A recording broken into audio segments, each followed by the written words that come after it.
Welcome back, and my guest is the former GCIS head, Themba Maseko, who decided along the way to break your silence. This happened when? The first time that you felt, look, enough is enough now. The public needs to know about the shenanigans of the Gupta family. I think the the decision to speak out actually took place, I must say, 3-4 years ago, around 2014, 2015.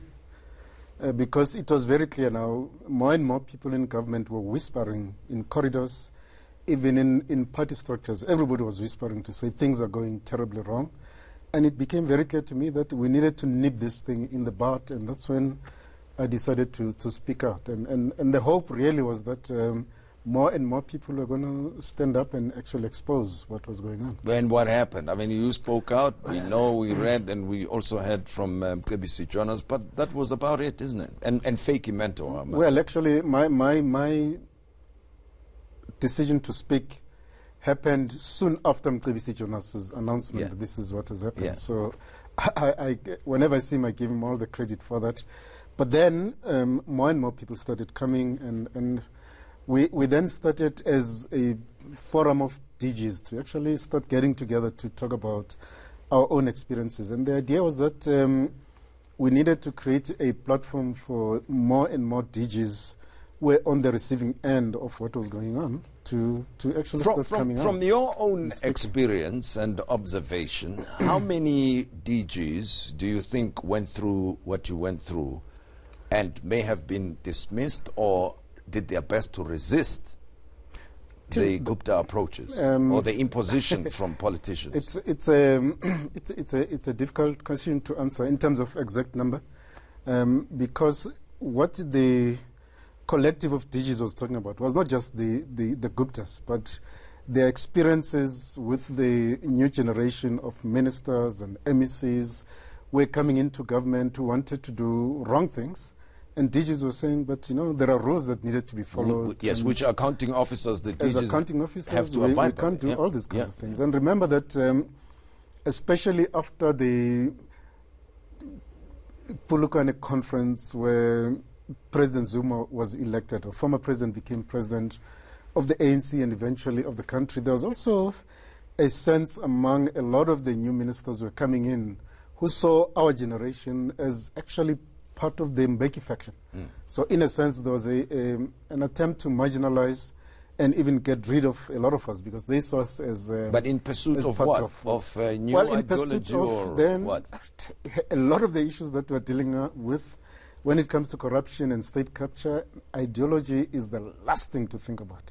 It's all about access to state resources, and that's what's driving everything else that you're seeing about corruption and state capture. And this, a classical example will be what happened at ESCOM, what happened in Transnet, and the most recent embarrassing example is the VBS looting, where you see a lot of people that you'd call comrades, activists, getting in and looting and stealing money the way they did. But what was that was a new culture that was coming in. So anybody who poses a question or resists, you shun the door, and that's what has happened. Now, there was a time when people like yourself were invited to come forward with whatever they know about state capture or wrongdoing that was going on within government.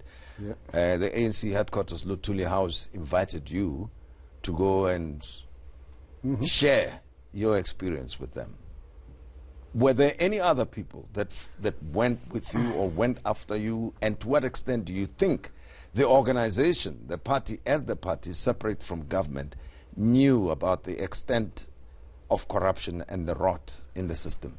The National Executive Committee of the ANC had decided that the SG at the time, Gwede Mantashe, must actually initiate a process because the talks were all over the place in government, in ANC circles, to say there is state capture.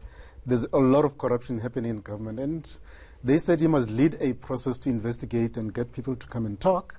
Unfortunately, I mean, I decided to go and make a formal submission in writing. Many people did not come forward.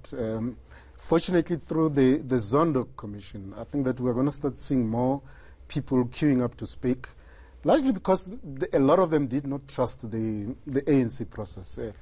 Interestingly, even ANC members thought I was naive by going to make a submission there, because they knew that nothing was going to come out of the internal process. But I'd like to make a very important point, Tim, that speaking out and exposing corruption, especially when it implicates your leaders, when it implicates people who are paying your salaries each and every month, people tend to be very reluctant, because it means that you've got families to feed, you've got kids at school, you've got bills to pay, you've got a car. And it may include personal safety. Absolutely, yeah. And speaking out could mean that you actually end up in the street. And that's why a lot of people became reluctant to speak. And the climate at the time within government and also in the ANC was a climate of almost fear.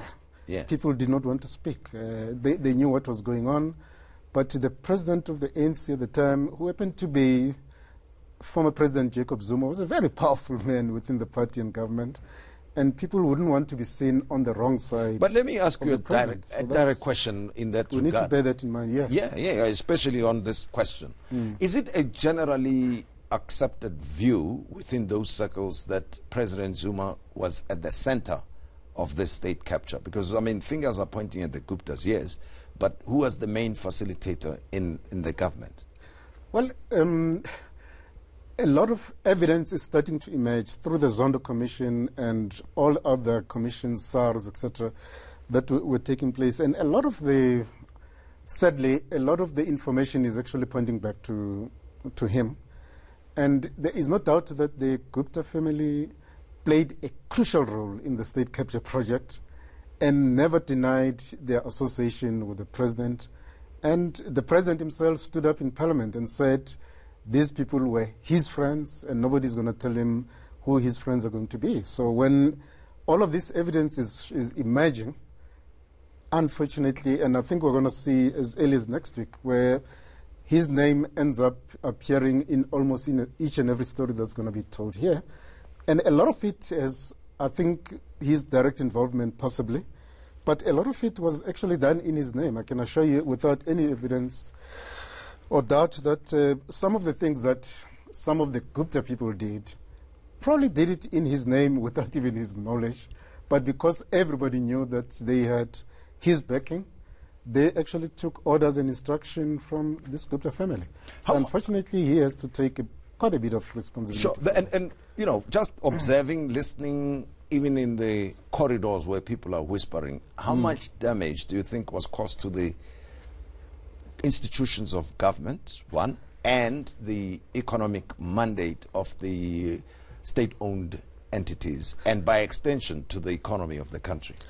I think that the damage that was done to state institutions, Tim, is massive. And I think that is going to take the other side of a decade to fix what has been broken over the past 10 years. You look at what's happening in government departments. You look at the attempt they try to destroy a structure, an institution like SARS. A lot of work still has to be done to bring it back to where it was. A lot of government departments have been weakened. The capacity of the state has been substantially weakened to a point where it's going to take us many, many years to actually try and get back to where we think we should be as a nation. You look at the damage done at Eskom, the balance sheet of Eskom now is almost at a crisis point, largely because of the looting that happened during the state capture project. You look at the challenges that we're experiencing in denial in other state-owned enterprises. The damage was huge, it was quite extensive. And that is why I think that the nation must see the Zondo Commission as very important to just help us understand, because many South Africans can talk about state capture, but we don't understand. Even I sitting here, I don't understand the extent of it. The people that are appearing next week, it's former Minister Barbara Hogan, and Minister of Public Enterprises Pravin Gordhan.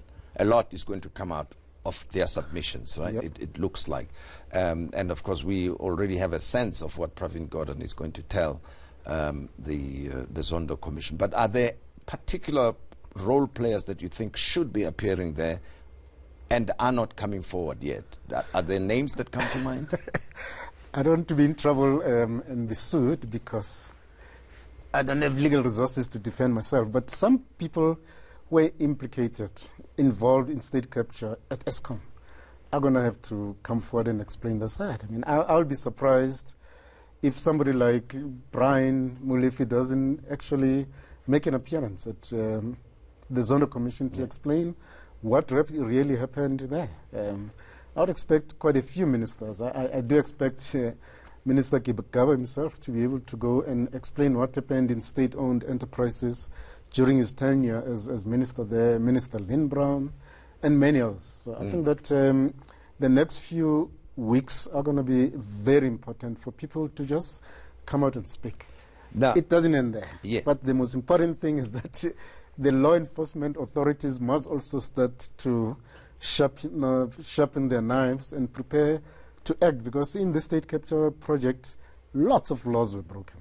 Yeah, but then also money was lost in the process, but we don't see it being recovered. How do you feel about that? I mean, I think the point is that the finger points at the Guptas, but we haven't really heard that efforts are being made to bring it back. I think that the Zondo Commission is going to give us the information, is going to give us the facts. Law enforcement agencies are going to have to gear up and start actually going after those who broke the laws. And if there's money that has been not if, now we know there is money that was taken out of the country, we're going to have to find ways of bringing that cash back into the country. Themba, I've got to squeeze this question in. How do you feel now? I mean, it's 8 years down the line. We're still talking about the same thing. It's going to take years to repair the damage. You know the people who were involved in, or some of them who. How do you feel about this on reflection? Look, I feel very optimistic. A lot of us took risks to come out and speak.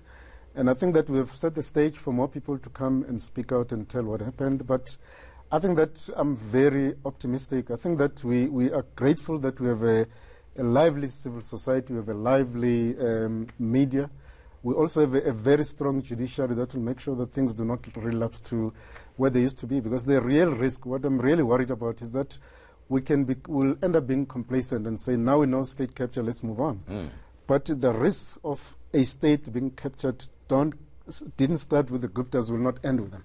There will be others who will try. It must have been a shock to you. It was a shock indeed. Themba Maseko, thank you very much for having been my guest. Thank you, thank you. Well, that's all we have for you this morning, and thank you for having been with us. And again, thanks to Themba Maseko. Next week is going to be very interesting with former Minister Barbara Hogan and Minister of Public Enterprises Pravin Gordhan appearing before the Zondo Commission. So there you are. Until next week, chat to us on Twitter, #the Modise Network. And from us, have a great day.